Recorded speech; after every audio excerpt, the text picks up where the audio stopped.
I don't know, when the Lord said go away, he's going to go away. He told his servants to keep watch for his coming. Remember when he was coming the first time, the religious leaders should have known, and Jesus rebuked them for not knowing.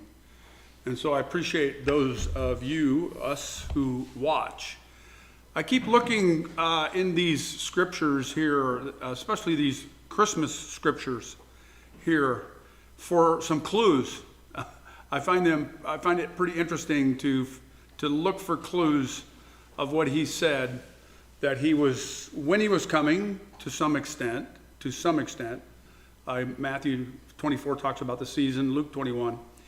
But what he's going to do when he gets here, and we go back to Isaiah chapter 9, and we look for this scripture where there's darkness and then light, right? Where there is no gloom for her who was in anguish.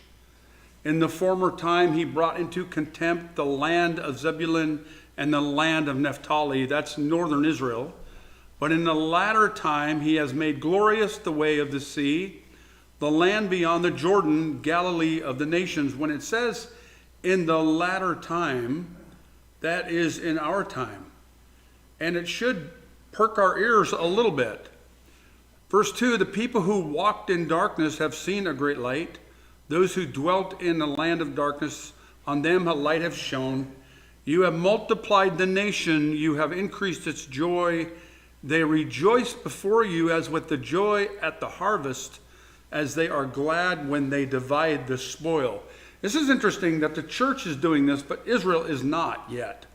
We are the first ones in, they will be in, and their joy will increase as with the harvest, and as they, like they would have done when they divide the spoil.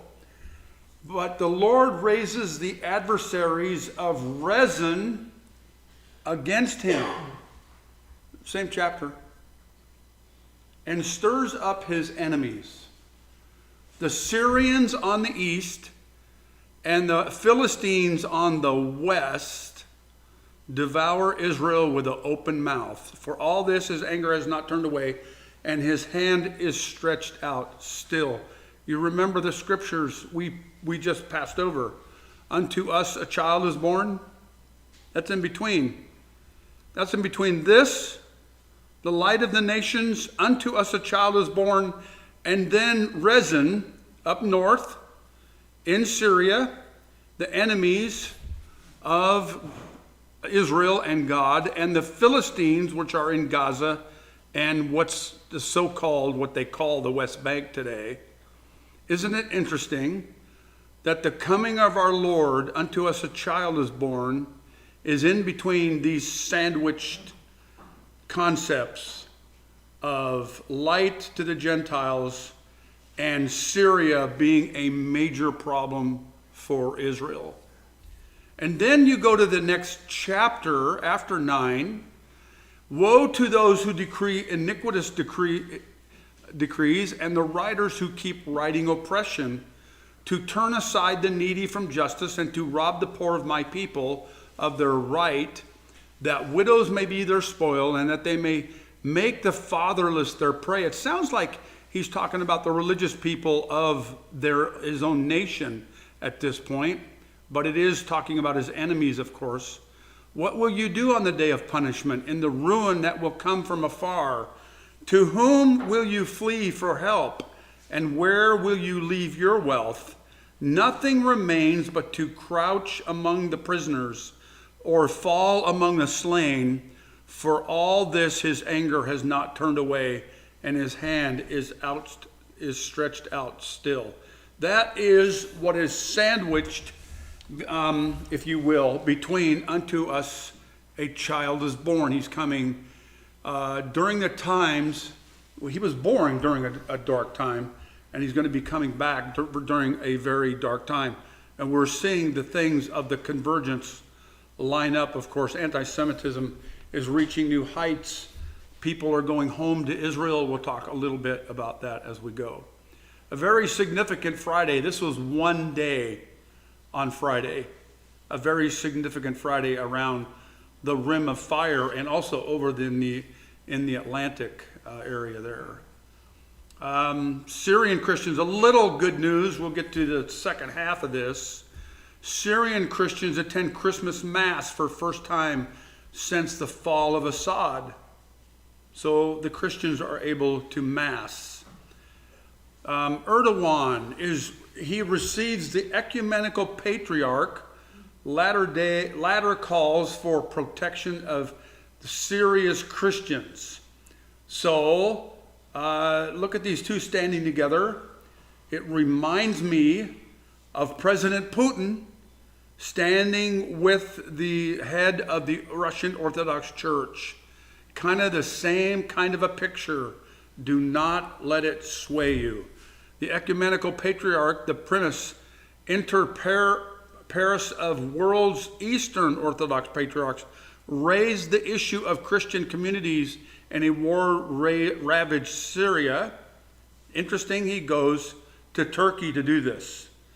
Bartholomew called on the Turkish leader to employ all of his influence toward the protection and security of the Christians and other minority groups in Syria, while also citing the historic and fraternal ties between the Istanbul-based ecumenical patriarch of Constantinople and the Damascus-based patriarch of Antioch and all of the East.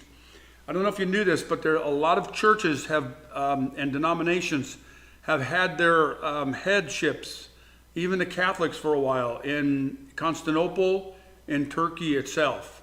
So there's a huge link of the Orthodox churches in Russia, in Turkey, and Syria, ravaged Syria here.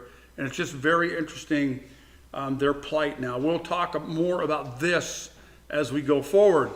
Ecumenical and interreligious, the issue of commemorative events in 2025 marking the 1700-year anniversary of the First Council of Nicaea, which is, you can see there in Turkey, in 325 AD. That landmark first ecumenical council of the Christian Church was discussed.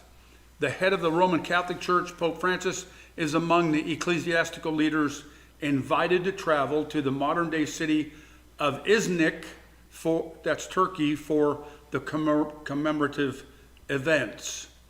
The Sixth World Conference, this is going on too, on Faith and Order of the World Council of Churches will take place from 24 to 28 October 25 near Alexandria, Egypt, around the theme, Where Now for Visible Unity.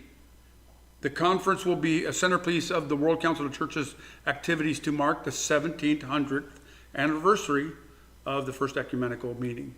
So interesting, so much going on this year. This is Egypt, the home of the Muslim Brotherhood, the home of the President Sisi, who is Islamic, and the Christians, the Coptic Christians, are paying a heavy price there even today. It's just so very interesting. The churches, the denominations, and all the events that are going on this year around the world to mark historical events and what will happen during this time.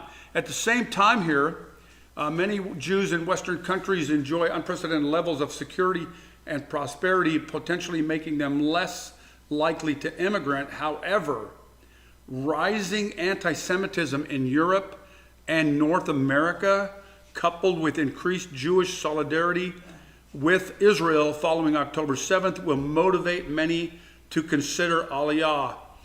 What remains constant in Israel's commitment to serving as a homeland for Jews worldwide, as in previous conflicts, Israel's resilience in the face of adversity will inspire a new generation to participate in the continuing story of Jewish return to their ancestral homeland. The historical pattern of war, followed by waves of Aliyah, reflects, Aliyah means going up, a profound truth about the relationship between Israel and world Jewry. In times of crisis, the bonds between them strengthen, transforming challenge into opportunity for growth and renewal. We've talked about this, that World War II, when World War I started, it, in some extent, World War II was a great catalyst for Jews going home.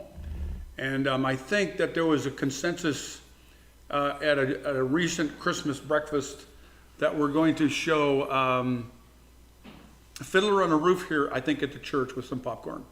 So we're going to have that movie here soon, I think. So it'll be fun. Some people said that movie ended sadly, and it kind of does. But it reminds us when they're, remember when they load up their carts and they're going, some to Russia and some to or other places like America. But it reminds us of that's part of the diaspora, the displacement, the dispersal, and the Lord says that He promises to bring them all back. Ezekiel 39 says He will not leave a one behind. That's exactly what it says. So it'll be very interesting to watch.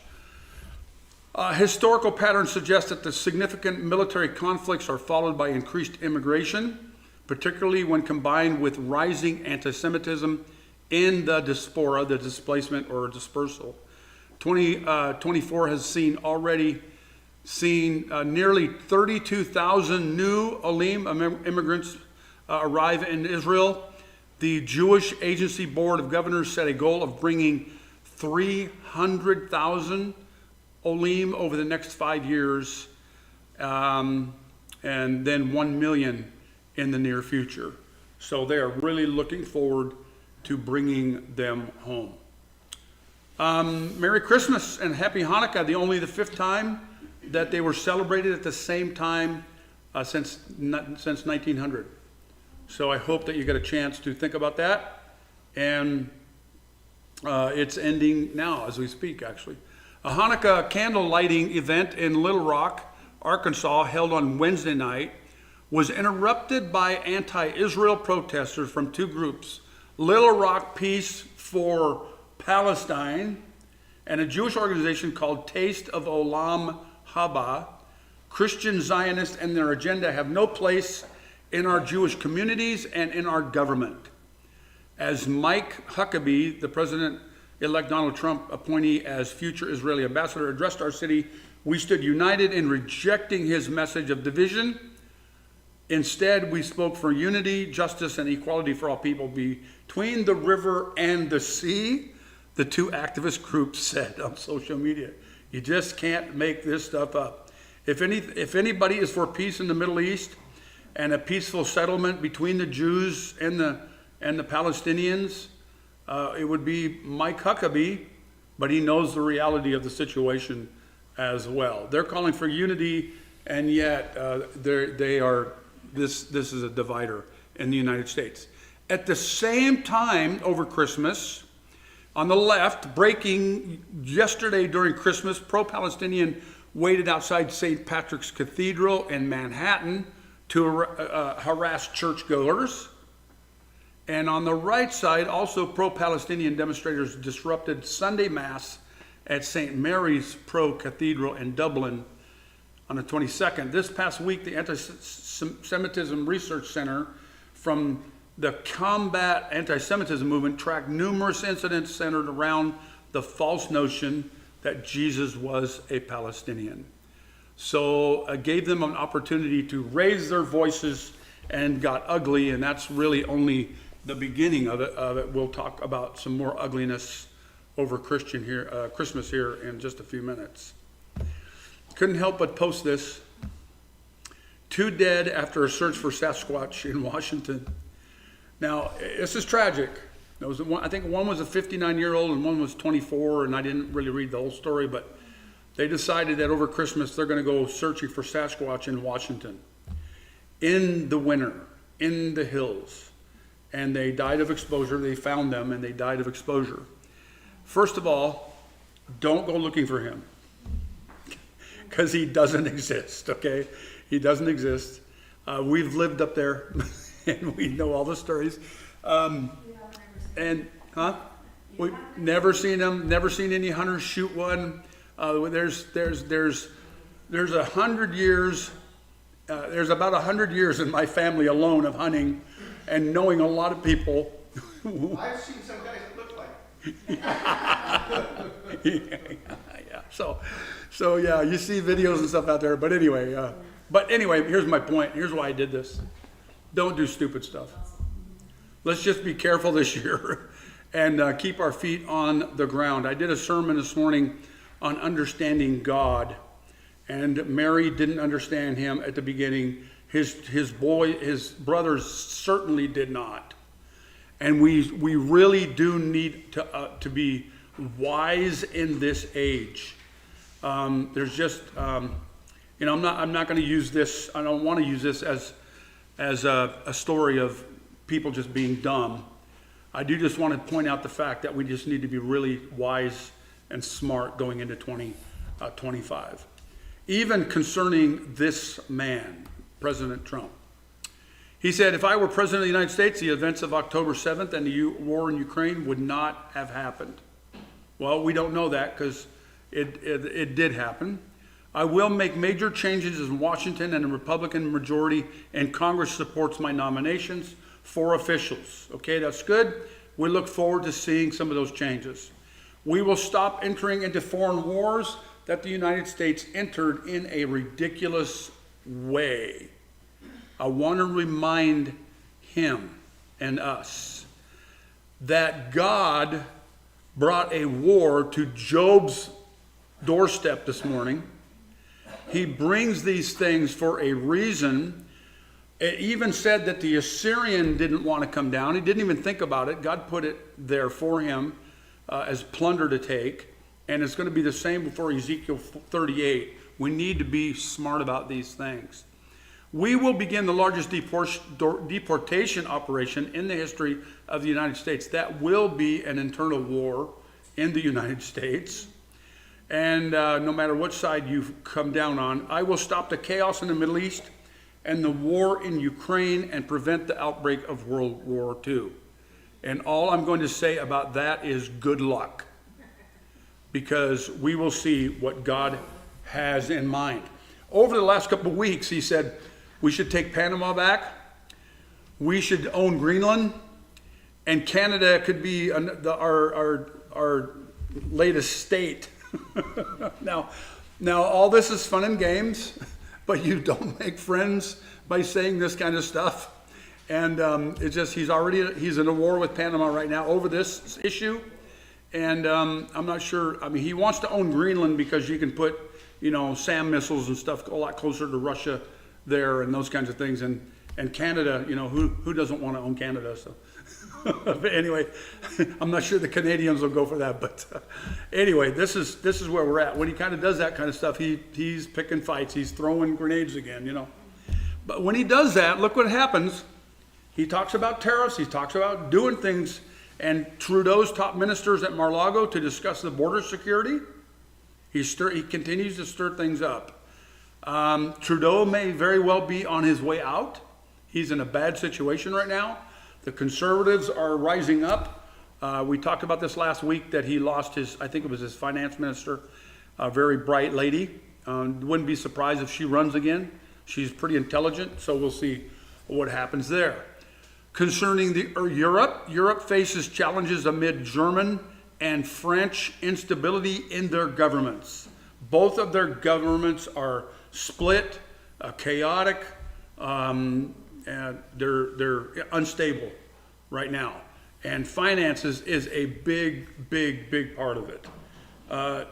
Germany has a 0% growth. And so they are in a very sticky situation. And oil and gas is a big part of it. According to the latest poll in Germany, so you see that the Germans are all just divided there. So before we get into some oil and gas with Russia here, I want to just touch on one or two other nations here. Chad ends military cooperation with France and strengthens ties with Turkey. Okay? Remember, France, they had their little bit of an empire, and much of that had to do with owning much of China,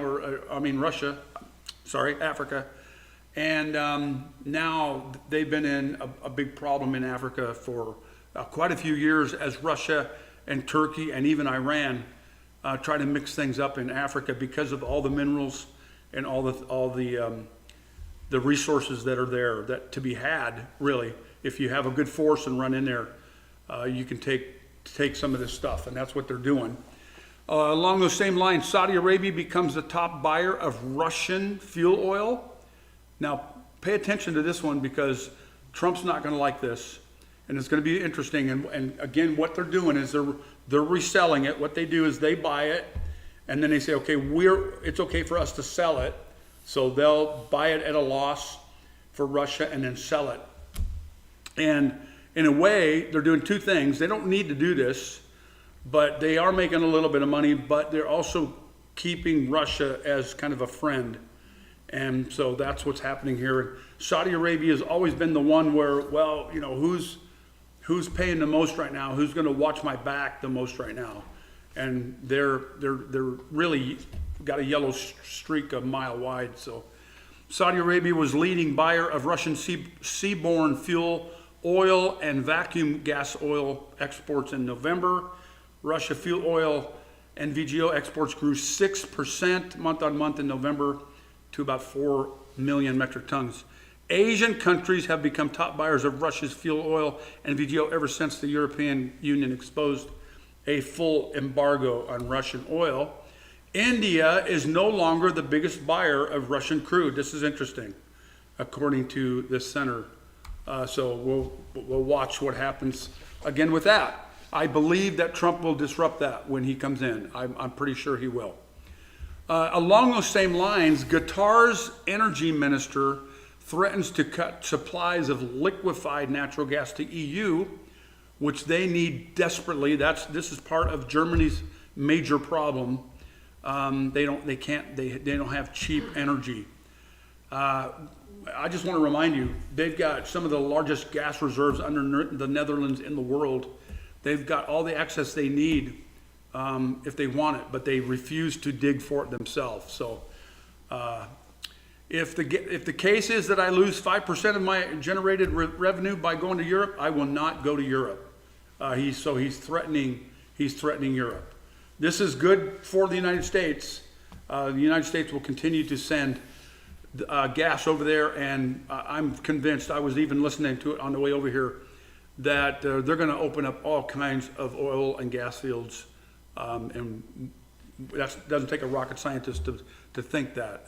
He's done it before. So here's the GDP in the Middle East, and I thought this was interesting. Look at Yemen. There's famine in Yemen right now. Egypt is not doing very well. Sudan is not on here, but they are white as well. It's really bad. Look at Saudi Arabia and Israel doing very, very well, and the UAE is doing very well. Qatar is doing extremely well. They are at the top. Qatar is at the top, and more about them as we go too. I don't know if you've seen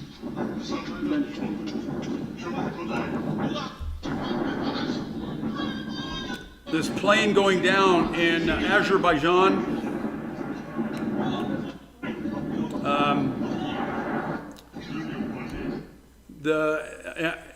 Actually, it went down in Kazakhstan. It was in Azerbaijan. It took off out of Azerbaijan. It was going to land in north of Azerbaijan there, and then it got shot by a SAM missile. And let me just show you. I'm not going to read this, but here's where it took off in the south there at Baku, and it was going north, and it made a turn to land in the runway, and then it was shot down there was a SAM missile there where that red star is, and they could have made it to the one, if they could have turned around to the one to the left, but they were concerned about the SAM missile, and then the other one, the other orange star, they had snow, and it was in the mountains, so they were afraid it was going to crash. So it hip-hopped across the Caspian for 300 miles, and then it crashed. And the Russians did shoot it down. There's just a lot of evidence that they did. There was quite a few people who survived, but a lot passed away as well. The same lines, South Korea plane crashed yesterday, and up to 179 dead on that one. So it's kind of tough times. We've seen every Christmas, we see these stories about people passing away. There was one famous actress, model passed away, a family passed away due to carbon dioxide. It's just a tough time of the year for this kind of news. The Russians suspend the wheat supplies to Syria because they're going to lose their port. They don't have a deal right now. They had a 50-year deal, and now Zelensky is selling wheat to Syria right now. So causing problems. Russia lost a ship. 2 sailors died and 14 were rescued. This ship has been noted for carrying munitions. They say it was a terrorist attack in the Black Sea. 19 Pakistani soldiers and Afghans, civilians killed. Tensions in Pakistan and Taliban relations. There's a massive deployment on the border there. So it's interesting. All these people that are probably going to end up in the Ezekiel War and then Armageddon. They all hate each other today. But at one point they will be frenemies and come against Israel and the Lord, by the way, too. This is Gaza. 200 terrorists arrested the other day when Israel took over a hospital. It just keeps going. They keep shooting missiles out of Gaza. I don't know how this continues for so long, but they continue to do it. This is what's happening in Yemen. The United States said we've had enough. Israel said we've had enough. This was coming. This was kind of one of the last legs or tentacles, if you will, of the octopus that Iran is. And when they lose Yemen, they won't have anybody, basically. This is what they did to their port the other day. Lebanon is still a mess. I don't know if you saw 60 Minutes. They talked about the gold Apollo, that the pagers and how they got away with it, and the whole sophistication behind that. It devastated Hezbollah, and Lebanon is almost free right now because of it. They're having some significant problems, but hopefully there won't be a civil war there soon. Russia is on its heels in Syria. These are terrorists outside the Russian base checking the vehicles going into the base and out. So Russia is on its heels there. What will they do? We're going to continue to watch that. Over across the Red Sea in Sudan, 24.6 million Sudanese are in urgent need of food. Pastor Mason reminded us that one of the things that we need to watch, as Jesus told us to watch, is the earthquakes and the wars and the rumors. But then one of the next things that he mentioned was famines.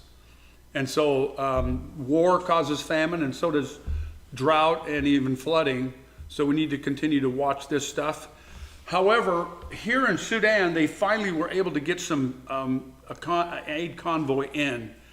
And so that was really, really good news. It's interesting that everybody is concerned about the Palestinians in Gaza and that they're not getting enough food and it's Israel's fault and all this other stuff.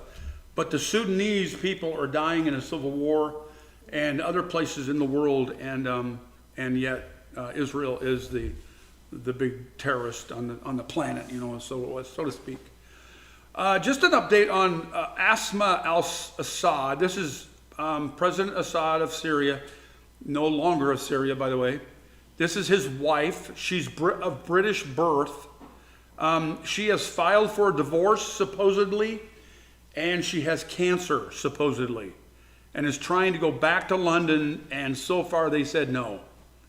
So she's in a bad way for marrying the wrong guy. Anyway, I thought I would update you on that. You might pray for her cancer, and maybe she'll get saved. We'll see what happens. But Assyrian authorities. So here's now, I showed you a little bit of good news that the Christians were able to mass in Damascus. There's a little bit of good news. And here's a little bit more good news. Syrian authorities announced the burning of 1 million Captagon pills. So they're burning the drugs that Assad's factories have been making. We'll watch this story. It won't take long that if they're continuing, this stuff will continue to seep into Saudi Arabia and Jordan and other places, and they'll catch it at the border. And so we really will see if these plants are being shut down. They were making a ton of money off of this. We will see what happens with it. So, speaking of a ton of money, Qatar has offered assistance to the new Syrian government in rehabilitation airports and facilitating international flights. Qatar is the richest country GDP-wise in the peninsula. They have backed the Muslim Brotherhood. Remember, they backed Hamas. The Hamas leaders were living there. The United States said, get rid of them or we're not dealing with you anymore. So they finally did, supposedly. And then supposedly those leaders, Hamas leaders, went to Turkey. But Qatar has been playing this game of, we're going to give you a lot of money, you help us. We're going to pretend that we're, hospitable and giving, and yet they are a bad government. I don't know if you remember. Do you remember how much money they gave to the Clintons? I don't remember how much, but I remember a lot of money went to the Clinton Foundation from Qatar, and it wasn't good there. So what's happening in Syria? Well, here's HTS, or former HTS, the terrorist, the linked Al-Qaeda group, supposedly coming in to reform, right? And they're coming in and they're roaming the streets and they're looking for bad people. So they come up to this gentleman on the right and they ask him, are you Alawite? Yes, I'm Alawite. They immediately shoot him. And so we're not going to show the videos there. Another couple of guys leaned up against the wall there, and this guy has a knife, and he shows it to the camera, and he goes, and I couldn't even really watch the whole video, but he goes to just doing some awful things. Horrific stuff is happening in Syria right now to the Alawites. Now, what are the Alawites? We're just reminded that they're a different Islamic sect, all right? And the Shiites they didn't own them. However, when it was lucrative for Iran, they decided, well, the Alawites are close to us. They like Ali, so we're going to accept them. And really, I think they probably put a death mark on them when they did that. But the Sunnis, of course, hate the Shiites and vice versa. So these Sunnis, which have taken over at least western Syria, they're kind of cleaning out the Alawites, if you will. They're going around just killing people. No trials. Were you a part of the government? None of that kind of stuff. We'll talk a little bit more about this, but it's just a horrific thing that's going on with these people now. Now, I'm not saying, I don't know who this guy was on the right. Was he in the Assad army? Was he part of that? I have no idea. And I don't think they do either. They just asked him if he was Alawite and they shot him. So that's not justice whatsoever, of course. So in Syria, the SDF commander stated that the SDF forces are in the yellow. They're American backed, okay? They will, according to the SDF commander, the yellow commander, according to this commander, they will integrate into the green. Now that's a huge change. They will integrate into the Syrian army once a suitable formula is negotiated. Isn't that interesting? I want to read that one here. Turkey's energy minister said Ankara is considering an oil pipeline in Syria and connecting it to the Iraqi-Turkish pipeline. Isn't that interesting? The old Ottoman Empire is taking shape. Ahmad al-Shara, who is the leader of the Green, the HTS, the solution of the HTS will be announced at the National Dialogue Conference. Ahmad al-Shara says organizing elections may take up to 4 years. I apologize, I think there was another one behind that. Oh yeah. He says, he announced a new television interview that the Kurdish forces, the yellow, those are also in the yellow. Now not all of yellow is Kurds, okay? They're the Syrian Democratic Coalition. They've come together to fight against Assad. Now, Assad, he was red. Remember the red? Now the red's gone. The green came in and took over the red. Now the yellow has the Kurds in it, has Muslims, has some Christians and others. It's a mix of forces. They are saying that they will be integrated into Syria's Ministry of Defense through negotiations. So they will become green. That's what this is saying. Now this is not surprising. They are between a rock and a hard place. The yellow is because of some things that we'll talk about here in a few minutes. The new Syrian administration announces that the Syrian leader al-Shara has reached an agreement with armed factions to dissolve all formations and merge them under the Ministry of Defense. The new Syrian government intends to create an army of 300,000 relying on Turkey. Turkey will help restore the Navy, Air Force, and ground forces. HTS currently has 40,000, and another 50,000 are allied with the green. So there's about 90,000 of the green. That's the easiest way for me to put it. 50 to 100,000 will be added in increments over the next couple years. According to some reports, Turkey will deploy air defense systems in Syria. All right, this is a really a big deal that's changed in the last month. Now here's what Turkey says. Turkey says the PKK, which are the Kurds, and they are they're counted a terrorist organization that is specifically in Turkey. They're counted terrorists by Turkey and the United States because they've even bombed Americans. We'll get into that some other point, but they are Kurds in Turkey. And the YPG, which is the yellow, the Kurds in the yellow, will dissolve themselves or be destroyed. So that's what Turkey says. Trump, now I want to remind you of this. This is in 2018. Trump to withdraw the U.S. forces from Syria, declaring we have won against ISIS. President Trump has ordered the withdrawal of 2,000 American troops from Syria, bringing a sudden end to the military campaign that largely vanquished the Islamic State. Republican anger, this is in 2019, grows as Trump disavows the Kurds. Former U.S. officials criticized Trump's decision to abandon the Kurds. And then, remember that scuttle, we talked about it here. This is 5 years ago now. Remember Turkey got green lighted basically to go into Syria and take that 30-mile buffer zone. And people are saying Trump green lighted that. One day Turkey just woke up and took 30 miles. So the question is, what's Trump going to do with the Kurds?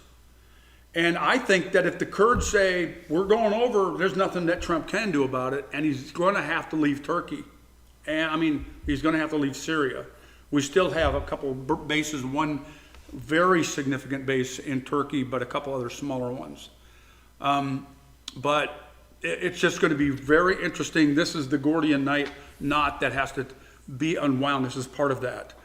Syrian Kurdish groups on the back foot as power balance shifts. The Kurds are between a rock and a hard place. Turkey announces on Sunday a $14 billion regional plan, watch this, that aims to reduce the economic gap between its mainly Kurdish southeast region. So the people that he hates, Erdogan hates, in Turkey, they just announced this Sunday that they're going to give this region money. What what are they doing? They're buying off, it sounds like, and we'll see where this goes out, but it sounds like they're trying to buy the Kurds. Regarding the prospects for peace, listen, here's the deal. If the Turks can buy the Kurds, the United States does not have a say in the issue. They will have to back out, and they'll probably, and they're a 9-to-1 chance that they will leave Syria, and I would suspect that they will. Regarding the prospects for peace in southeast Turkey, 2 Turkish lawmakers met the PKK's jailed leader. Okay, so the terrorist leader in Turkey of the PKK, he's jailed. 2 Turkish lawmakers go and meet him on Saturday. It's the first visit in a decade. They quoted him as indicating he might be ready to call on the group's militants to lay down their weapons in Turkey. The visit followed a call by a close ally of Turkish President Erdogan. So this is a really huge turn if, in fact, it is the situation. Meanwhile,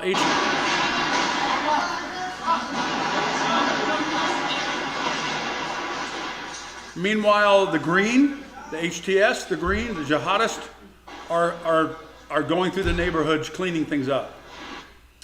70 officers of the fallen Assad, the Red regime, who fled to Lebanon, were handed back over to the HTS, the Green. They don't have a good future. The Shiites, so that's the Green, or that's Iranian-backed, that's the minority Muslims there.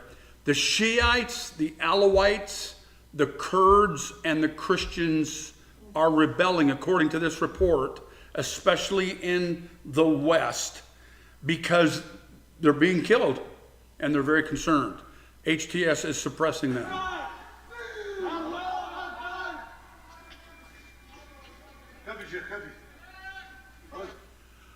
In Damascus, they're burning, the Green are burning the Christmas trees.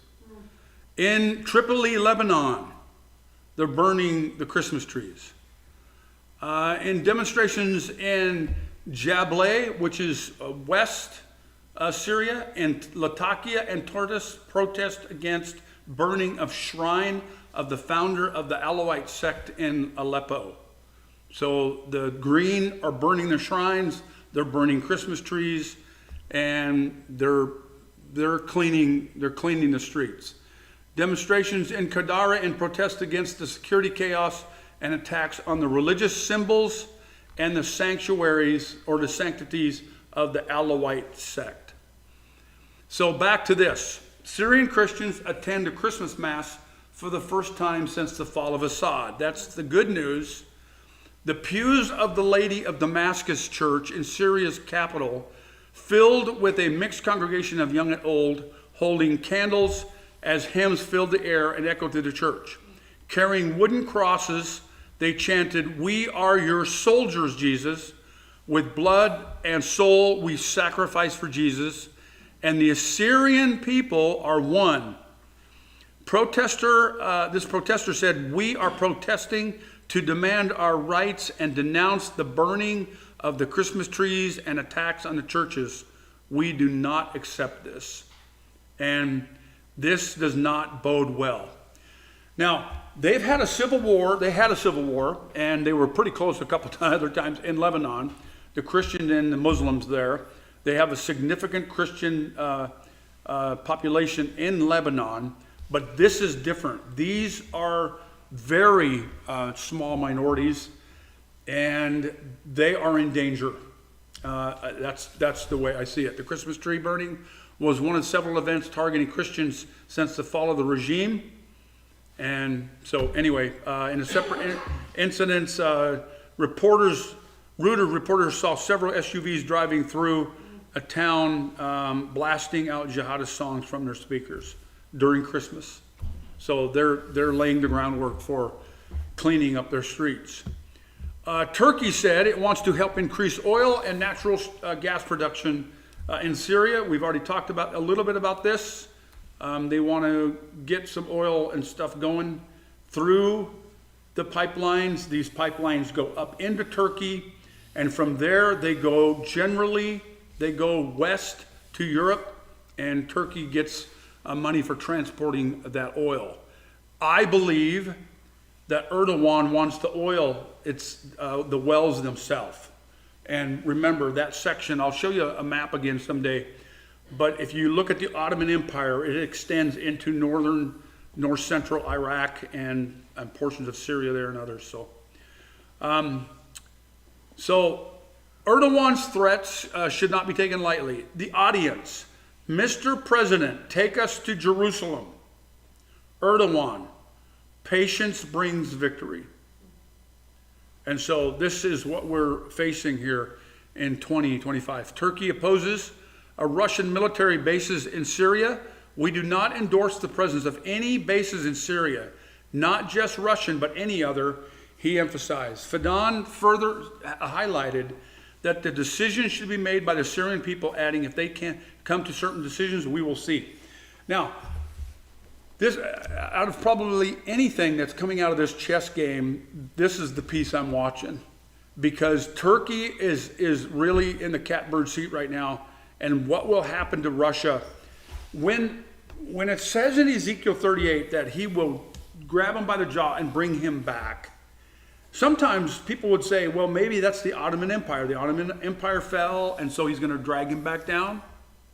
Could it be that? You know, there's all those kinds of ifs, ands, and buts. So we're going to see how this plays. It would really seem pretty miraculous at this point to say it has to be Russia, because they are in a very bad state. However, that's what the Pharaoh was in Ezekiel 29. The Pharaoh was out. He was out of his country. And he came back as a leader, and then the Lord killed him. So we'll see how this plays out. It's just going to be very interesting to watch. Turkey acts the same as the Ottoman Empire, but it already is it's in a recession right now, an official recession. The lira devalued is rapid, and it's over 35 liras to the US dollar. Within a year, it's lost 20%. And within 5 years, 500%. The interest rate is 50%. I think it just went down, the interest rate just went down to 40. I saw it the other day and I said, this has got to be a mistake. They took it down, it took the interest rate down to, I think, 47% or something like that the other day, which is to them a big deal, I guess. I guess the Sultan needs a war to revive his economy. I think this one's from Amir, it sounds like, anyway. Jordanian foreign minister, we are ready to provide all support to Syria. So Jordan wants to, they're afraid of these jihadists. Egypt, he makes a phone call to the UAE, Jordan, Iraq, Algeria, and Russia, counterparts concerning this issue with Turkey and Syria. It is a huge deal. Israel is concerned about Turkey's intention to launch a large-scale military operation against the SDF in northern Syria, the yellow. Now again, if the yellow lay down their arms, then it's just going to be a huge blow to the Middle East. It's going to be a bad deal. In South Syria, people are protesting in front of Israeli troops. Remember, Israel took some land, and they're stationed there with some tanks. They're up on the Mount Hermon, which is about 9,200 feet. This is the first time they've been up there in a long time. They are even on the Syrian side of the border. And so now they have, and I think what I heard the other day is they put a very sophisticated radar system up there on top of that place already. They're not looking to leave that area. Now, they'll probably leave the Syrian land itself, but you can see in the middle there that it's carved out there with white lines. That is the no-go zone, if you will, and Israel has taken that over, and they're not going to let it go back. So, Iran is in a bad place. Do they use nukes?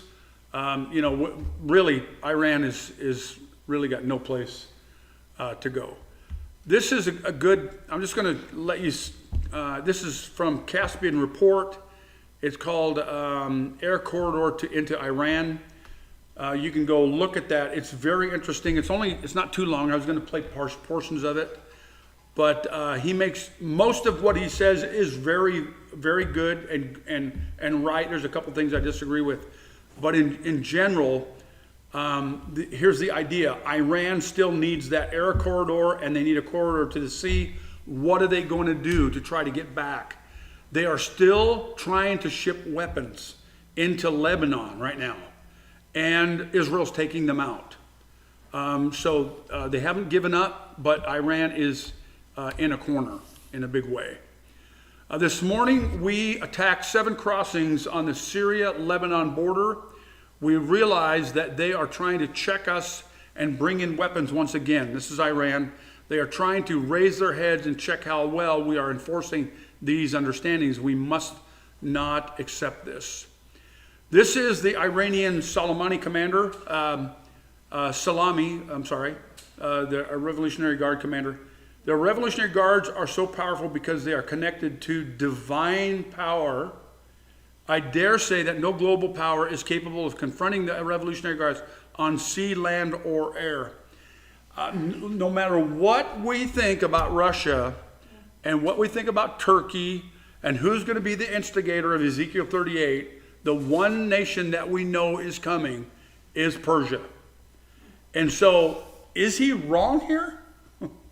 Or is he right? The Lord is going to use him as his instrument. God is going to use him as his instrument. Israel tells Syria it won't accept jihadists. So, here's where we stand. The green, and Turkey now, Turkey has, they're in the catbird seat. The green is winning. They're slaughtering people. It's really going to be very interesting what happens with the Christians. We gotta watch for that next. I know the Christians are very concerned. And then what happens to the Kurds? And once those things start taking place, they're going to go after Israel. They hate her worst of all, and so does the devil. So this is coming. We know it's coming at some point. I'm not making this up. It's out of the Bible, of course, but Jerusalem issued a message to Syria's de facto leader, al-Shara. He's changed his name back. He dropped Golani, saying any attempt by jihadists to move to the country's south won't be tolerated. So this is the problem. Israel is telling Syrians and the Syrian leader, don't come down to the south of your territory. Don't come down to your border. They are inside Syria's border. And so at what point does Turkey and Syria say, we're not putting up with that? And that is really going to be where the rubber meets the road.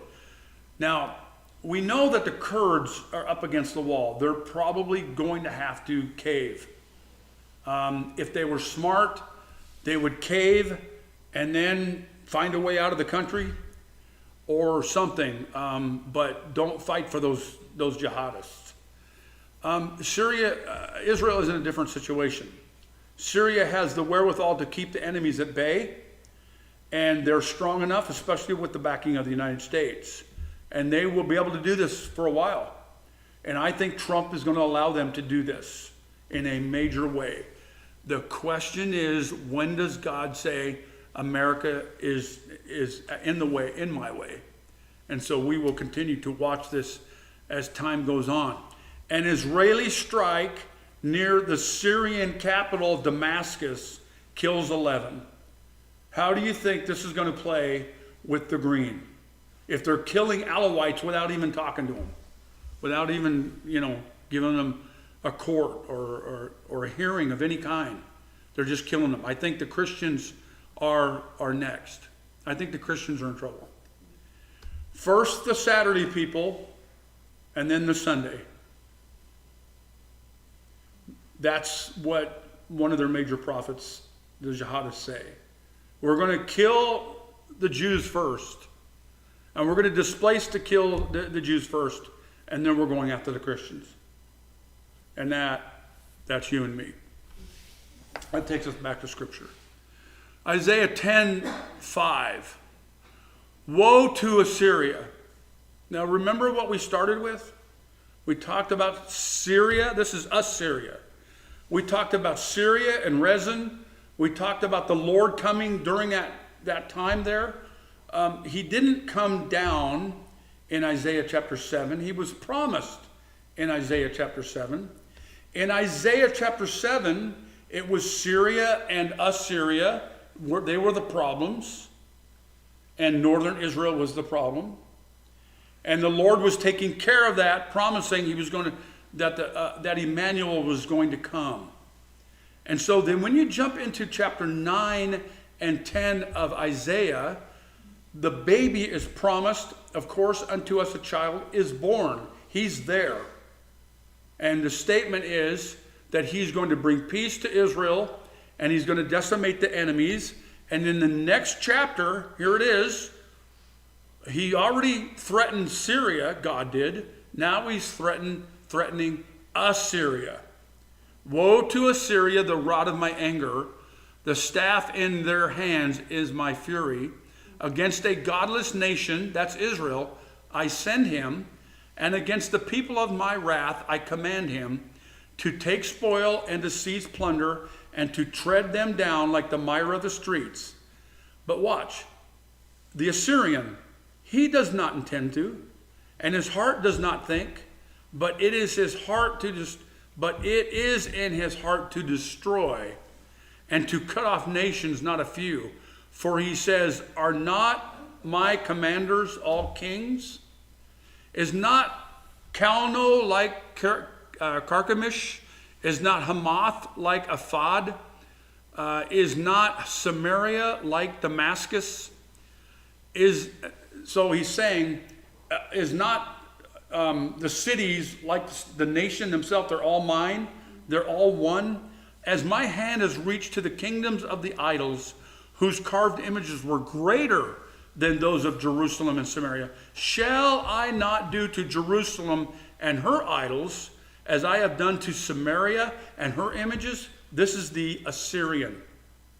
When the Lord has finished all his work on Mount Zion and on Jerusalem, he will punish the speech of the arrogant heart of the king of Assyria, and the boastful look in his eyes.